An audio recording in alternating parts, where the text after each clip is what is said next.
this is your ability to create your own map. It's kind of like your GPS, because I'll just paraphrase it. It needs to be my language anyway. But it's the idea of, because everything you do in well, Gene Keys in particular, but human design as well, is a contemplation space. So we think about, it's this container for contemplation. It's this container for you, and contemplation is this really interesting dynamic between meditation and like concentration. So it's this like space of light activeness. And so if I go back to when I was talking about being still in the movement, that's what contemplation is. It's actually, your contemplation happens like when you take a shower, when you're doing your laundry, when you plant a seed of something that you're just playing with. It's this place to jump down a rabbit hole and get curious. But when you create the container for contemplation, you activate your brain to sort of like play with the nuances of something, play in a way that says, I get to see how and where this might fit for me. I get to see. And so what I love about it, especially when talking about human design and the gene keys, when you get into the specific gates or you get into specific keys, there's the shadow, the gift, and the CD, right? So there's this space of, we have natural patterns that have been given to us generationally, that have given to us, ancestrally, conditioning from our environment, from the way we've been raised, whatever. So there are natural patterns that show up. And for each of us to step, and especially as I was talking about, and a lot of what I will be doing in this container is connecting the dots into your individual activation sequence, which is sort of that map for your own genius. It unlocks your gifts, literally. And so when you look at, there are shadows that show up that are the opportunity for you to get curious about. It's not that these shadows really go away. It's that these shadows, you start to understand and allow them to come in, because they teach and guide you in ways to activate your gift at a higher level. And so what I love about it is you create this space of contemplation. And so you create a space where you're not in deep meditation, where you're just allowing, you're not in concentration where you're trying to figure something out. And there's this energy of almost force. There's this very fluid stillness that allows your brain the play space to quiet down, to really tap into what that means for you at any given point in time. And so what's interesting is the more you contemplate, the more it changes. And the more you grow, the more you learn, the more you experience your life, depending on, what your profile is. Like for us being sixes, we have different things we're contemplating in different ways, because it's the way we're bringing those experiences forward and, observing the world around us and bringing that into something that allows us that innate wisdom to teach, to be a role model, right? And so it's interesting because there's so many layers to it. You look at that, you look at just the shadow, the gift, and the CD, but then you also look at the lines that are in there, and the lines give you sort of another layer of contemplation to look at, oh, this is my unique role inside of that. And so what's interesting is a lot of people, there's only 12 different profiles, yet when you get all the nuances, that's what creates the unique GPS or the map, which says, and think about a map, right? You get your GPS out, you get your map on your phone, and it gives you at least 3 different ways you can get to the same destination. So this is an opportunity for you to look at what route, what path excites you the most. Do you want to take the scenic route? Do you want to take the route that gets you there fastest? Do you want to take the one with the tolls? Do you want to take what route? And different times, because I'll go to the same place and I will put in a different route on different days depending on what's coming through. Because sometimes I'm like, oh, I'm going to Georgetown today. You know what? I'm going to take the back roads. It's sunny. I can roll the windows down. It's all back in hill country. It'll take me 35 minutes instead of 20. I don't want to be on the highway today. And then there's other days I'm like, nope, I don't have time. I got to get to Georgetown. I got to get back. I'm going the fastest way possible. Right.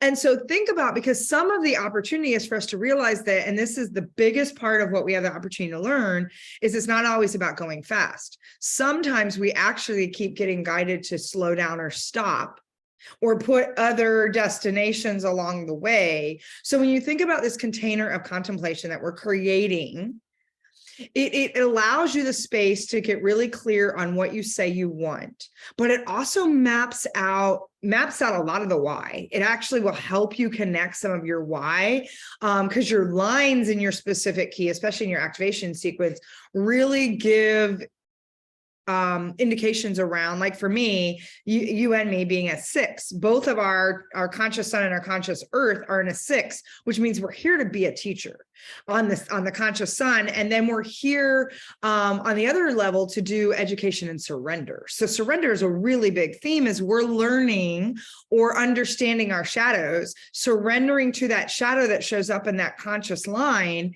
Really powerful to understand the gift that's connected to it. And then the higher level consciousness, which is the CD. And so when I think about that divine feminine flow that allows us that ability to play and be curious, then gives us the space to create that masculine framework of the map itself, of the route, which is the dream model, right? It's the whole framework that is the dream model, which is a very structured way to take that contemplation and put it in inspired action. And so I think about that space of, we're creating this container, because this is one of the things, and even on the landing page we talk about, right? I'm not here to hold your hand through this. This isn't me doing it for you. This is me opening up the questions for you to play in. And one of the things that's really powerful that we miss, because most of us, and I'm going to be talking about this with a podcast episode this afternoon, we miss the ability for communion and community. When we do this contemplation in community, we activate on a whole different level. Like, it exponentially accelerates and amplifies. And so then we get back to that whole space of, it's awaken, it's activate, it's accelerate, it's amplify. And then it's this ascension that starts to happen, because we start to see not only that understanding of the pattern that shows up, the things that get in our way, the things that are rooted inside of us, then we really understand our gift and can connect it to the things that we're trying to do in our place of service. And then we get to connect it into what that means as we interact and engage with others. It's one of the reasons I get so excited about this container, is because we're creating this massive container of contemplation, creativity, community, communion. Like, it's allowing us to move in directly into some of the chaos, to almost like from a compassionate way. I'm just going to keep throwing C words out there, from a compassionate way that says, oh, I'm curious to know where that might take me. I'm curious to know what that might mean for me in this moment in time. I see what that has meant, because you can reflect back. That contemplation allows you that space to reflect, and it allows you a place to say, oh, I totally see where that shows up. Like, I completely see. Like, for me, my conscious sun is the shadow of immaturity. Now, immaturity being, and I love the way that it was referenced from a Gene Keys perspective, not immaturity in like I'm throwing temper tantrums all the time, although I have been known to do that when that shows up. It's immaturity in, I'm trying to shoot the arrow with bent arrows over and over again. Like, I know something isn't working, yet I'm trying to, with my will, to make it happen, versus looking at my damn arrow to say, this thing isn't even straight. Well, no wonder why I'm not going where I want to go, or it's not hitting the target, because the damn arrow is bent, broken, and I just keep taping it. That's the immaturity that says, it's kind of that Einstein quote that says, when you do the same thing over and over again, it's the definition of insanity. Welcome to immaturity, right? Welcome to, let's look at all the areas where I've tried to force them. Now, when you move into the gift moves into a place of expansion. And we can see where, when I'm in expansion, how light and open things feel. And I'm talking from my perspective, because I've done the contemplation work for myself, because contemplation in and of itself is a very personal path. It's like your spirituality. It's like what I talked about on the podcast today, right? Spirituality, your contemplation, it is a personal path. It is no one else's. And so when you realize I've contemplated, I'm like, oh, expansion. Oh yeah, which is one of my favorite words in the whole, like, I get it now. And I even think about one of my spiritual teachers who really did work with me on expand until there are no edges, and being able to be in the embodiment of that. I'm like, oh, that had a whole different meaning for me, because it's part of it is actually my gift. It's my gift and my conscious sun. It is what I'm here to do, is to help us expand And then it moves us into that CD, which is that superabundance, which is the highest level consciousness, to say there is no more need to be curious, to expand, to, because now there's just a knowing of all is available and all is overflowing and all is, and it's just this like pure embodiment. And interestingly enough, my second one is around greed. So I need power, I need money. And I think about periods of my life where that really hit me hard, moving into aspiration and then ascension. And when I look at that and I think about the work that keeps calling through, and this is what I find so interesting, and this is why I get so excited to invite people into this container, is because when I think about, when I sit in contemplation of that, when I get curious and I really look at, oh, I'm really clear. And we can get into your Jupiter and other things like mine. I have codependency in many areas of my chart, and we've talked about that. And there's a whole lot more to share. And it gets caught up in my wealth lines, and it gets caught up in my relationship lines, and very clear where that shows up. But what's interesting, if that's one of my biggest challenges to overcome, I look at how it maps back into my incarnation cross and my ascension line, or my activation lines, and oh my gosh, you start to see multiple patterns. You start to see the patterns that are so crystal clear that you're like, oh. And instead of doing the self-deprecating thing we do, which is shame ourselves, or, all kinds of stuff we do, you get to go, oh, I can see that now. What do I get to bring forward as I step more? Because here's the thing, just the recognition, just the awareness of it starts to create movement to open up and unlock our gift. Like, you cannot unlock your gift by force. You're not going to be like, I'm going to focus on my gift, I'm only going to focus on expansion. It doesn't work that way. What happens is we have to be able to see the shadow in its entirety, to allow it to present, to embrace it as part of our DNA. It's in our cells. And then look at what it's teaching us at any given point. It's why I can remember back a couple years ago, I did a constellation, which is a way to look at linear regression and pathways through your ancestral lines. So to find out why there was so much trauma, especially on my dad's side, I did a constellation on my dad's side. And I mean, my dad, extremely abusive, narcissistic, and wanting to know, was that just isolated to him, or where did that show up? Well, interestingly enough, in my constellation, it showed up as a pattern that every other generation. In fact, if I remember my great-grandfather, my dad's grandfather, worse, he was mean. He was a little mean Italian man. I mean, he was like this tall, my little pee-pop, and he was like this 20 times worse than my dad. My grandfather, on the other hand, was completely opposite. So you can see this pattern that started to go through like many, many, many lines.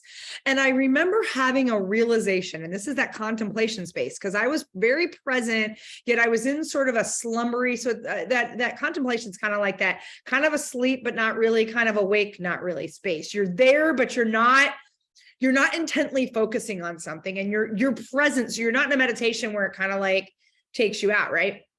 So I remember two things. One, I heard a voice that said, you are so supported, you are loved, you are protected. And it actually felt like my grandparents speaking to me from like the right side of my body. The other thing that was interesting was I had this realization in the constellation where I'm like, oh my God, that is that is my story. That is the space. And I'm like, oh my God, that's never going away. Like it occurred to me in the constellation that this isn't something I'm going to get over. This is something that's going to keep unlocking various layers because it's teaching me. And as I've watched that, that's another podcast I'll have to do at some point. There have been pivotal periods, moments, like even before my mom came to live with me, there was a moment where I was sitting at my table, and people that know my wishing well table, my very magical table. And I had a moment of deep sadness and grief that overcame me. And it wasn't mine. And I was very clear it wasn't mine, but I felt I know it wasn't all, but I felt some of the pain that must have been inside my dad. Like I wept for this space of, he must have been in so much pain. And I mean suffering pain, like a choice. And here's the thing, the only way we get through that suffering is for us to be able to see, allow, and embrace that shadow. It's not that the shadow goes away. It's here to actually help us move into a place of salvation. And so I know I'm getting really deep here, but this is what I feel is so magical. And this is why I get really excited, because this is unlike anything I've put out there. I've done this work. I'm doing this work. This is ongoing. Yet to be in a place to create a container where I can guide others to create a space of contemplation and curiosity and creativity and communion and compassion. Ooh. And again, it's for people that feel this is calling through, right? Because somebody that's not ready to face that shit, this is not your container, because this will turn you upside down and inside out. This is a place where you're going to learn how to open up to grace. This is a place where you're going to have to give yourself some space for stillness. And yes, we're going to move through 7 weeks of this. And 7 weeks is just going to open up the container for you to choose how deep you want to allow your contemplation, because contemplation, when allowed in a more daily, it literally starts to just, and you can feel how that shadow is unlocking those gifts. And like, there's just clarity. And I will tell you, I go back repeatedly to read some of the things inside of what it, and I'm like, I don't get that. I don't get that. I don't get that. And I can get very frustrated because I'm like, that doesn't even make sense. And then all of a sudden, like I said, this weekend, I did 2 days of just, I don't like, a lot of deep work and just playing, and like, whoo, a lot moved. I was taken out a little bit yesterday. I needed to rest. And like these epiphanies dropped in, these ahas, these insights. And I'm like,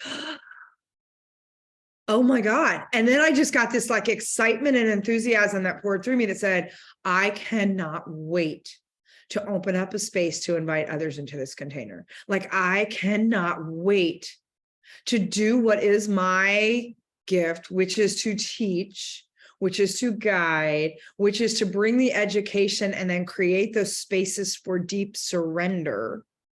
It's all on that side. Then the other side is like, there's this movement, which is so interesting because that shows up in the 2. The 2 was all around, okay, marriage, and not marriage like in the literal sense, but marriage of how do you build relationships that have this feeling of intimacy, which is what we do.